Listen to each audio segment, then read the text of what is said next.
ಈ ದಕ್ಷಿಣ ಕನ್ನಡ ಜಿಲ್ಲೆಯ ಮಳೆಯಿಂದ ಆದಂಥ ಹಾನಿ ಬಗ್ಗೆ ಮತ್ತು ಇತರ ಈ ಭಾಗದಲ್ಲಿ ಹಾನಿಯ ಬಗ್ಗೆ ವೀಕ್ಷಣೆಗಾಗಿ ಕರ್ನಾಟಕ ರಾಜ್ಯದ ಈ ಜಿಲ್ಲೆಗೆ ಅವರನ್ನು ಜವಾಬ್ದಾರಿ ಕೊಟ್ಟಿದ್ದಾರೆ. ಆ ಜವಾಬ್ದಾರಿಯನ್ನು ವಹಿಸಿಕೊಂಡು ಇವತ್ತು ದಕ್ಷಿಣ ಕನ್ನಡ ಜಿಲ್ಲೆಯ ಮಂಗಳೂರು ಇತರ ಭಾಗಗಳಲ್ಲಿ ಹಲವಾರು ಕಡೆಗಳಲ್ಲಿ ಸಮೀಕ್ಷೆಯನ್ನು ನಡೆಸಿ ಇದನ್ನು ಬಹುಶಃ ತಮ್ಮ ಮುಂದೆ ಹೇಳಲಿಕ್ಕಾಗಿ ಈ ಗೋಷ್ಠಿಯನ್ನು ಕರೆದಿದೆ. ಮುಖ್ಯವಾಗಿ ಪತ್ರಿಕಾ ಮಾಧ್ಯಮದ ಎಲ್ಲ ಮಿತ್ರರನ್ನು ಅವರು ನೋಟ್ ಮಾಡಬೇಕಲ್ಲ. ಕಾರ್ಯದರ್ಶಿ ಸುಶೀಲಾ ಶೆಟ್ಟರು, ಯುವಜನತಾದ ಅಧ್ಯಕ್ಷರಾದಂಥ ಅಕ್ಷಯ್ ಸುವರ್ಣ ಅವರು, ಶಾಸಕರು ಭೋಜೇಗೌಡರವರು, ನಮ್ಮ ಪಕ್ಷದ ನಾಯಕರು ವಿನ್ಸೆಂಟ್ ಅವರು, ಎಸ್ ಸಿ ಘಟಕದ ಅಧ್ಯಕ್ಷರು ಮಾರ್ಗದರ್ಶಕರು ಇದ್ದಾರೆ. ಇನ್ನು ನಾನು ದಕ್ಷಿಣ ಕನ್ನಡ ಜಿಲ್ಲೆಯ ಜಾತ್ಯತೀತ ಅಧ್ಯಕ್ಷ ಜಾನಕಿ ಮಾಧವ್ ಅವರು, ದಕ್ಷಿಣ ಕನ್ನಡ ಜನತಾದಳದ ಅಧ್ಯಕ್ಷ. ಹಾಗೆ ಶಾಸಕರನ್ನು ಮತ್ತು ಮತ್ತೊಮ್ಮೆ ಈ ಒಂದು ಕಾರ್ಯಕ್ರಮಕ್ಕೆ ಸ್ವಾಗತಿಸುತ್ತಾ ಕಾರ್ಯಕ್ರಮ ಆತ್ಮೀಯ ಎಲ್ಲ ಪತ್ರಿಕಾ ಸ್ನೇಹಿತರೆ, ದೃಶ್ಯ ಮಾಧ್ಯಮ ಸ್ನೇಹಿತರೆ, ಪಕ್ಷದ ಎಲ್ಲ ಅಧ್ಯಕ್ಷರೇ ಮತ್ತು ವೇದಿಕೆ, ಇವತ್ತು ನಮ್ಮ ಪಕ್ಷ ನನಗೆ ವಹಿಸಿದಂಥ ಜವಾಬ್ದಾರಿಗೋಸ್ಕರ ನಾನು ಮಂಗಳೂರಿಗೆ ಬಂದಿದ್ದೇನೆ ಮತ್ತು ಉಡುಪಿ ಜಿಲ್ಲೆಯಲ್ಲಿ ಕೂಡ ಪ್ರವಾಸ ಮಾಡಿದ್ದೇನೆ. ಈ ಒಂದು ತುರ್ತು ಪತ್ರಿಕಾಗೋಷ್ಠಿಗೆ ತಮ್ಮೆಲ್ಲರಿಗೂ ಮತ್ತೊಮ್ಮೆ ಸ್ವಾಗತವನ್ನು ಬಯಸ್ತಾ, ಇವತ್ತು ಇಡೀ ರಾಜ್ಯದಲ್ಲಿ ಬರ ಪರಿಸ್ಥಿತಿ ಕಾಣ್ತಾ ಇದೆ, ಮೇಲ್ನೋಟಕ್ಕೆ ಕಾಣ್ತಾ ಇದೆ. ಇನ್ನು ಬರ ಪರಿಸ್ಥಿತಿಯನ್ನು ಸರ್ಕಾರ ಯಾವ ತಾಲೂಕು ಯಾವ ಜಿಲ್ಲೆ ಅಂತೇಳಿ ಇನ್ನೂ ಕೂಡ ಘೋಷಣೆ ಮಾಡಿಲ್ಲ ಮತ್ತು ಜೊತೆಗೆ ನಾವು ಅದನ್ನು ಮಾಡಬೇಕಾದ ಸಕಾಲ ಕೂಡ ಇನ್ನು ಶ್ರಾವಣ ಇದೆ. ಶ್ರಾವಣದ ನಂತರದಲ್ಲಿ ಏನಾಗ್ತದೆ ಅಂತೇಳಿ ನೋಡಬೇಕಾಗ್ತದೆ. ಆದರೆ ಮುಂಗಾರಿನಲ್ಲಿ ಇಷ್ಟೊತ್ತಿಗೆ ಆಯಾ ಭಾಗಗಳಲ್ಲಿ ದಕ್ಷಿಣ ಕನ್ನಡ ಜಿಲ್ಲೆಯಲ್ಲಿ ಭತ್ತದ ನಾಟಿಯಿಂದ ಹಿಡಿದು ನಮ್ಮ ಭಾಗಗಳಲ್ಲಿ ದ್ವಿದಳ ಧಾನ್ಯಗಳನ್ನು ಬೆಳೀತಕ್ಕಂಥದ್ದು ಇರ್ಬೋದು, ರಾಗಿ ಬಿತ್ತನೆ ಇರ್ಬೋದು, ದವಸ ಧಾನ್ಯಗಳ ಬಿತ್ತನೆಗಳು ಎಲ್ಲೂ ಕೂಡ ಸಮರ್ಪಕವಾಗಿ ಇಡೀ ರಾಜ್ಯದಲ್ಲಿ ಆಗಿಲ್ಲ ಅಂದರೆ ಕಾರಣ ಮಳೆ ಇಲ್ಲ. ಕಳೆದ ಬಾರಿ ಈ ಸೀಸನ್ ಅಂತ ತಾವು ನೆನಪು ಮಾಡ್ಕೊಂಡು ಎಲ್ಲ ಡ್ಯಾಮ್ಗಳು, ಬಹುತೇಕ ಡ್ಯಾಮ್ಗಳು ಎಲ್ಲ ತುಂಬಿ ಹರಿತಾ ಇವೆ. ಇವತ್ತು ಇಡೀ ರಾಜ್ಯದಲ್ಲಿ ಎಲ್ಲ ಡ್ಯಾಮ್ಗಳು ಖಾಲಿ ಆಗ್ತಿವೆ. ಈ ಪರಿಸ್ಥಿತಿಯಲ್ಲಿ ಮುಂದಿನ ಭವಿಷ್ಯತ್ತಿನಲ್ಲಿ ಬೆಂಗಳೂರು ನಗರವನ್ನು ಸೇರಿಕೊಂಡು ಅನೇಕ ಪಟ್ಟಣ ಪ್ರದೇಶಗಳಲ್ಲಿ ಕುಡಿಯುವ ನೀರಿನ ಹಾಹಾಕಾರ ಎದ್ದು ಕಾಣ್ತಾ ಇದೆ. ಹಳ್ಳಿಗಾಡಿನ ಬದುಕಂತೂ ಇದೇ ರೀತಿ ಮುಂದುವರೆದ್ರೆ ಅದು ಊಹಿಸಲು ಕೂಡ ಅಸಾಧ್ಯ. ಇವತ್ತು ಇಂಥ ಪರಿಸ್ಥಿತಿಯಲ್ಲಿ ನಾನು ಹೇಳ್ತಕ್ಕಂಥದ್ದು, ಬರ ಮುಂದೆ ಬಂದರೆ ಏನು ಮಾಡಬೇಕು, ಕುಡಿಯುವ ನೀರಿನ ಸಮಸ್ಯೆ ಎದುರಾದರೆ ಏನು ಮಾಡಬೇಕು ಅನ್ನೋ ವಿಚಾರದಲ್ಲಿ ಪ್ರಿಕಾಷನರಿ ಮೆಜರ್ಮೆಂಟ್ ಈ ಸರ್ಕಾರ ಇವತ್ತರೆಗೂ ತಗೊಂಡಿಲ್ಲ ಅನ್ನೋ ವಿಚಾರವನ್ನು ನಾನು ನಮ್ಮ ಪಕ್ಷದ ಶಾಸಕನಾಗಿ ಹೇಳಲೇಬೇಕಾದಂಥ ಅನಿವಾರ್ಯ ಪರಿಸ್ಥಿತಿ ಇದೆ. ಹಾಗಾಗಿ ಸರ್ಕಾರ ಇಂಥ ಬರ ಪರಿಸ್ಥಿತಿಯನ್ನು ಮುಂದೆ ಬಂದಿಲ್ಲ, ಬರಬೇಕಾದಂಥದ್ದು ಎದ್ದು ಕಾಣ್ತಾ ಇದೆ. ಅಂಥ ಪರಿಸ್ಥಿತಿಯಲ್ಲಿ ಯಾವ ರೀತಿ ಇದನ್ನು ಸಮರೋಪಾಯದಲ್ಲಿ ಇದನ್ನು ಎದುರಿಸಬೇಕು ಅನ್ನೋ ವಿಚಾರದಲ್ಲಿ ಜಿಲ್ಲಾ ಮತ್ತು ತಾಲೂಕುಗಳಲ್ಲಿ ಅಂಥ ಬರ ನಿರ್ವಹಣೆ ಸಮಿತಿಗಳನ್ನು ರಚನೆ ಮಾಡೋ ಮುಖಾಂತರ, ತಾಲೂಕುಗಳಲ್ಲಿ ಸಮಿತಿಗಳನ್ನು ರಚನೆ ಮಾಡೋ ಮುಖಾಂತರ, ಜಿಲ್ಲಾ ಕೇಂದ್ರದಲ್ಲಿ ಸಮಿತಿಗಳನ್ನು ರಚನೆ ಮಾಡೋ ಮುಖಾಂತರ ಯಾವುದೇ ಥರದ ಕಾರ್ಯಕ್ರಮವನ್ನು ಇದುವರೆಗೂ ಹಾಕೊಂಡಿಲ್ಲ. ನನಗೆ ಗೊತ್ತಿಲ್ಲ, ಮಂಗಳೂರಿನಲ್ಲಿ ಈ ಬರ ಪರಿಸ್ಥಿತಿಯ ಅಧ್ಯಯನಕ್ಕೆ ಇವರು ಮೊನ್ನೆ ಮುಖ್ಯಮಂತ್ರಿಗಳು ಒಂದು ಪತ್ರ ಬರೆದಿರೋದನ್ನ ನಾನು ಪತ್ರಿಕಾ ಮುಖಾಂತರ ನಾನು ತಿಳ್ಕೊಂಡಿದ್ದೇನೆ. ಕೇಂದ್ರಕ್ಕೆ ಪತ್ರ ಬರೆದಿದ್ದಾರೆ, ಬರ ಪರಿಸ್ಥಿತಿಯನ್ನು ಅಧ್ಯಯನ ಮಾಡೋದಕ್ಕೆ ಒಂದು ತಂಡವನ್ನು ಕಳಿಸ್ಕೊಡಿ. ನಾನು ಹೇಳ್ತಕ್ಕಂಥದ್ದು ಇದು ತಂಡ ಕಳಿಸ್ಕೊಡ್ತಕ್ಕಂಥದ್ದು ಕೇಂದ್ರದ ಜವಾಬ್ದಾರಿ ಇದೆ.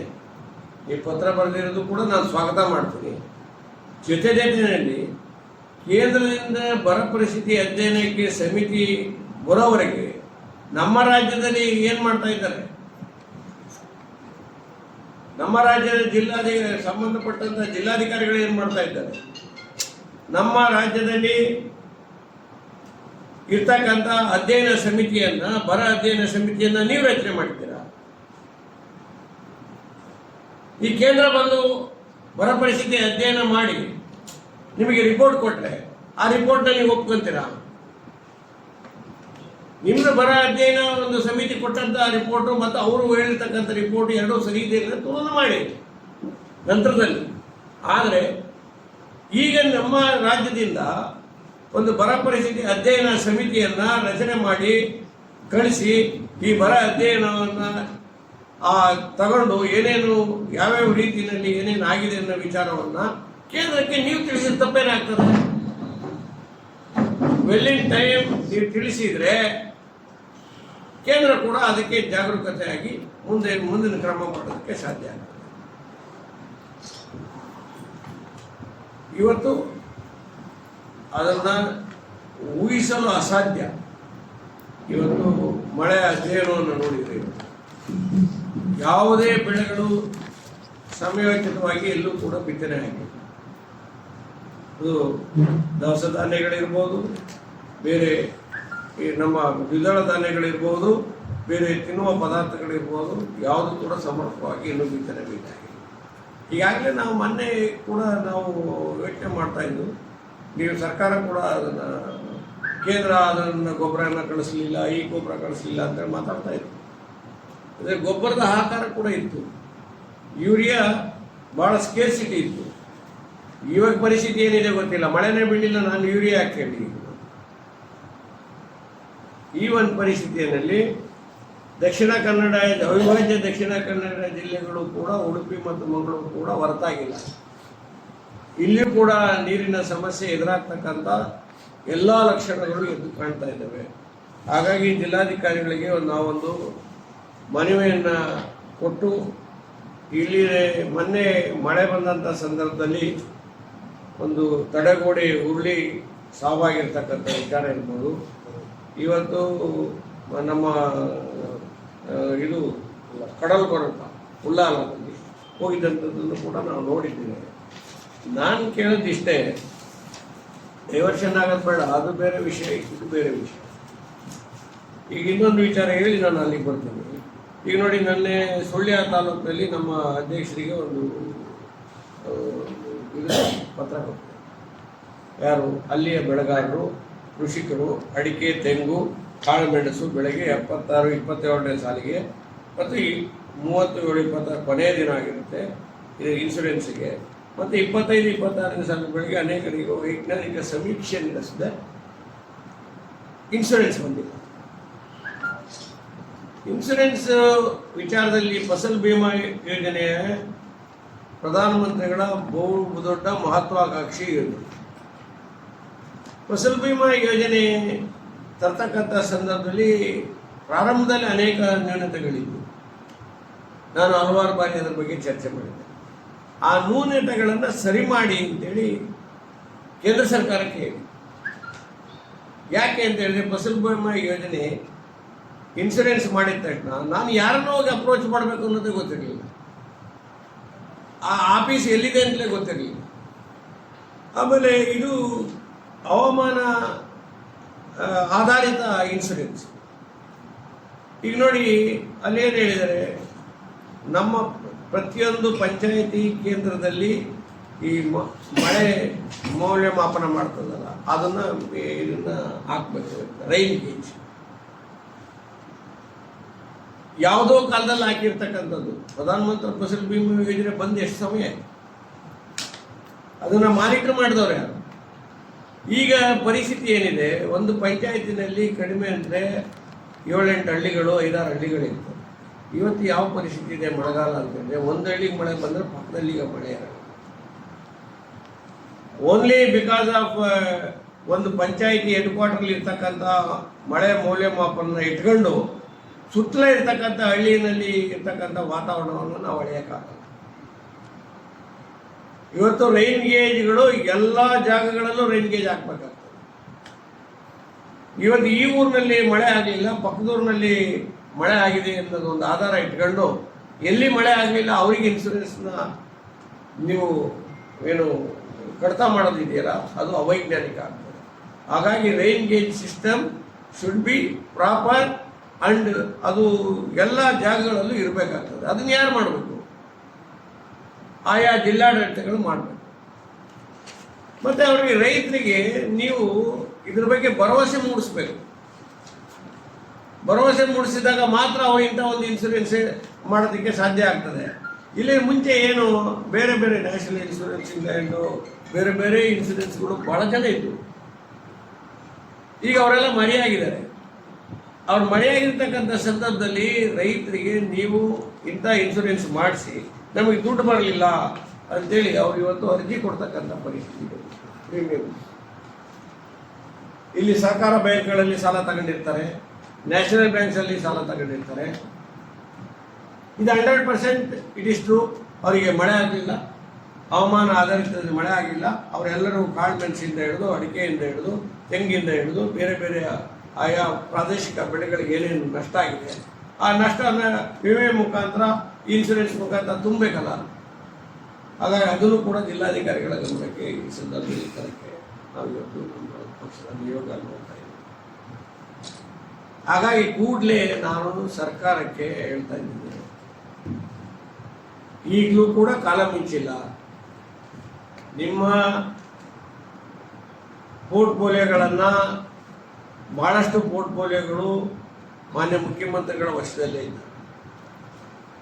ಅನಿವಾರ್ಯ, ಏನು ಮಾಡೋಕ್ಕಾಗಲ್ಲ. ಇವತ್ತು ನೀವು ಕ್ಯಾಬಿನೆಟ್ ಯಾವಾಗ ವಿಸ್ತರಣೆ ಮಾಡ್ತೀರ ಅದೆಲ್ಲ ನಿಮಗೆ ಸಂಬಂಧಪಟ್ಟಿದ್ದಂಥ ವಿಚಾರ.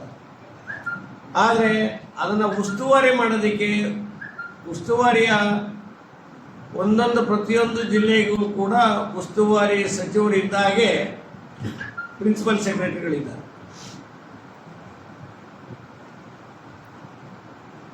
ಆ ಪ್ರಿನ್ಸಿಪಲ್ ಸೆಕ್ರೆಟರಿಗಳು ಏನು ಮಾಡ್ತಾ ಇದ್ದಾರೆ? ಈ ಬರ ಅಧ್ಯಯನದಲ್ಲಿ ಅವರು ಮಂತ್ರಿಗಳು ಟೂರ್ ಮಾಡ್ದಂಗೆ ಅವರಾರು ಮಾಡಬೇಕಾಗಿತ್ತಲ್ಲ. ಒಬ್ಬೊಬ್ಬರು ಮಂತ್ರಿಗೆ 5 ಜಿಲ್ಲೆಗಳನ್ನು ನೀವು ಉಸ್ತುವಾರಿ ಕೊಟ್ಟಿದ್ದೀರಿ. ಪ್ರಾಕ್ಟಿಕಲಿ ಅದು ಮಾಡಕ್ಕೆ ಅವ್ರಿಗೆ ಸಾಧ್ಯ ಉಂಟಾ? ನೆಪ ಮಾತ್ರಕ್ಕೆ ಅರ್ಧ ಗಂಟೆಯಲ್ಲಿ ಉಡುಪಿಲಿ ಮಾಡಿದ್ರು, ಮಂಗಳೂರಿನಲ್ಲಿ ಅರ್ಧ ಗಂಟೆಯಲ್ಲಿ ಮಾಡಿದ್ರು, ಕೂರ್ಗಲ್ಲಿ ಒಂದೇ ದಿವಸ 3 ಜಿಲ್ಲೆ ಮಾಡಿದ್ರು. ನಾನು ಬರಬೇಕಾಗಿತ್ತು. ಅವ್ರು ಯಾತ್ರೆಗೆ ಹೋಗ್ತಾರೆ, ಹೆಲಿಕಾಪ್ಟರ್ ಹೋಗ್ತಾರೆ, ಯಾತ್ರೆಗೆ ಹೋಗ್ತಾರೆ, ದೇವ್ರಿಗೆ ಗೊತ್ತು. ನಾನು ರೋಡಲ್ಲೇ ಹೋಗ್ಬೇಕಲ್ಲ, ನಾನೆಲ್ಲ 3 ಜಿಲ್ಲೆಗೆ ಹೋಗ್ಬೇಕಲ್ಲ. ಹೆಂಗೆ ಹೋಗಲಿ? ಯಾವ್ದಾರು ಒಂದು ಜಿಲ್ಲೆಗೆ ಬರಬೇಕಾಯ್ತು. ಅದೇ ದಿನ ನಮ್ಮ ಚಿಕ್ಕಮಗಳೂರಿನಲ್ಲೂ ಇಟ್ಟಿದ್ದು. ಏನು ಮಾಡಿ? ಹಾಗಾಗಿ ನೀವು ಉಸ್ತುವಾರಿ 6 ಜಿಲ್ಲೆ ಜವಾಬ್ದಾರಿಯನ್ನು ಒಬ್ಬ ಸಚಿವರಿಗೆ ಕೊಟ್ಟಿದ್ದೆ ಅನ್ನೋ ಒಂದು ಮಾತನ್ನು ಇಟ್ಕೊಂಡು ಜವಾಬ್ದಾರಿ ಅವ್ರು ನೋಡ್ತಾರೆ ಅನ್ನೋ ವಿಚಾರ ಅವೈಜ್ಞಾನಿಕವಾಗಿದೆ. ಕಾಟಾಚಾರಕ್ಕೆ ಉಸ್ತುವಾರಿ ಮಂತ್ರಿ ಆಗಬಾರ್ದು. ಆ ಜವಾಬ್ದಾರಿ ಕೊಟ್ಟ ಮೇಲೆ ಆ ಜವಾಬ್ದಾರಿ ನಿರ್ವಹಿಸ್ತಕ್ಕಂಥ ಸರ್ವ ಸಮಯವನ್ನು ಆಯಾ ಜಿಲ್ಲೆಗಳಿಗೆ ಅವ್ರು ಕೊಡಬೇಕು. ಅವರು ಉಸ್ತುವಾರಿ ಸಚಿವರು ಒಂದೊಂದು ದಿನ ಒಂದೊಂದು ಜಿಲ್ಲೆ ಕೊಡಬೇಕಾಗಿತ್ತು. ಒಂದೇ ದಿನ 3 ಜಿಲ್ಲೆಗೆ ಮಾಡತಕ್ಕಂಥ ಮ್ಯಾಜಿಕ್ ಮಾಡಿಬಿಡ್ತಾರ. ಹಾಗಾಗಿ ನೀವು ಉಸ್ತುವಾರಿಯನ್ನು ನೋಡೋದಕ್ಕೆ ನಮ್ಮ ಪ್ರಿನ್ಸಿಪಲ್ ಸೆಕ್ರೆಟರಿಗಳು ಪ್ರತಿಯೊಂದು ಜಿಲ್ಲೆಯಲ್ಲಿ ಇದ್ದಾರೆ. ನಿಮ್ಮ ಕ್ಯಾಬಿನೆಟ್ ಎಕ್ಸ್ಪ್ಯಾನ್ಷನ್ ಪೂರ್ಣ ಪ್ರಮಾಣದ ಕ್ಯಾಬಿನೆಟ್ ಆಗುವವರೆಗೆ ಅಟ್ಲೀಸ್ಟ್ ಆ ಅಧಿಕಾರಿಗಳಿಗೆ ಸಂಪೂರ್ಣ ಜವಾಬ್ದಾರಿಯನ್ನು ಕೊಟ್ಟು ಆಯಾ ಜಿಲ್ಲೆಗಳ ಉಸ್ತುವಾರಿಯನ್ನು ನೋಡ್ತಕ್ಕಂಥ, ಅಲ್ಲಿ ಆಗುವುಗಳನ್ನು ಸರ್ಕಾರಕ್ಕೆ ಮನವರಿಕೆ ಮಾಡಿಕೊಟ್ಟು ಸರ್ಕಾರಕ್ಕೆ ಅದ್ರ ಬಗ್ಗೆ ಸರಿಯಾದ ಒಂದು ಮಾಹಿತಿಯನ್ನು ಕೊಟ್ಟು ಕ್ರಮವನ್ನು ಮಾಡತಕ್ಕಂಥ ವಿಚಾರದಲ್ಲಿ ಅವರು ನಮ್ಮ ಅಧಿಕಾರಿಗಳು ಸಹಕಾರಿ ಆಗಬೇಕು ಅನ್ನೋ ವಿಚಾರದಲ್ಲಿ ಕೂಡಲೇ ಸರ್ಕಾರ ಮಾನ್ಯ ಮುಖ್ಯಮಂತ್ರಿಗಳು ಇದು ಜವಾಬ್ದಾರಿ ವಹಿಸಬೇಕಂತೇಳಿ ಈ ಸಂದರ್ಭದಲ್ಲಿ ನಾನು ವಿನಂತಿ ಮಾಡ್ತೀನಿ.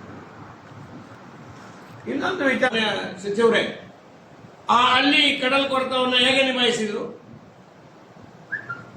ಇಲ್ಲಿ ವಾಸಿಸ್ತಕ್ಕಂಥ ಜನ ಅಲ್ವಾ?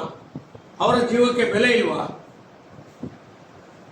9 ಬಾರಿ ಈ ಕ್ಷೇತ್ರವನ್ನು ಪ್ರತಿನಿಧಿಸಿರ್ತಕ್ಕಂಥ ನಿಮ್ಮ ಕುಟುಂಬದ ಕಾಣಿಕೆ ಈ ಕ್ಷೇತ್ರಕ್ಕೆ ಇದೆನಾ? ನೀವು ಬಂದಿದ್ದೀರಿ ಆರೋಗ್ಯ ಸಚಿವರಾಗಿ, ರಾತ್ರೋರಾತ್ರಿ ಬೇರೆ ಬೇರೆ ಜಿಲ್ಲೆಗಳಲ್ಲಿ ಎಲ್ಲ ಮಾಡ್ತಾ ಇರೋದನ್ನು ನಾನು ಕೇಳಿದ್ದೀನಿ. ತೋರ್ಗಾಣಿಕೆಗೆ ಯಾವ ಕೆಲಸ ಕೂಡ ಆಗಬಾರ್ದು, ಮುಖಸ್ಥಿತಿಗೆ ಯಾವ ಕೆಲಸ ಆಗಬಾರ್ದು.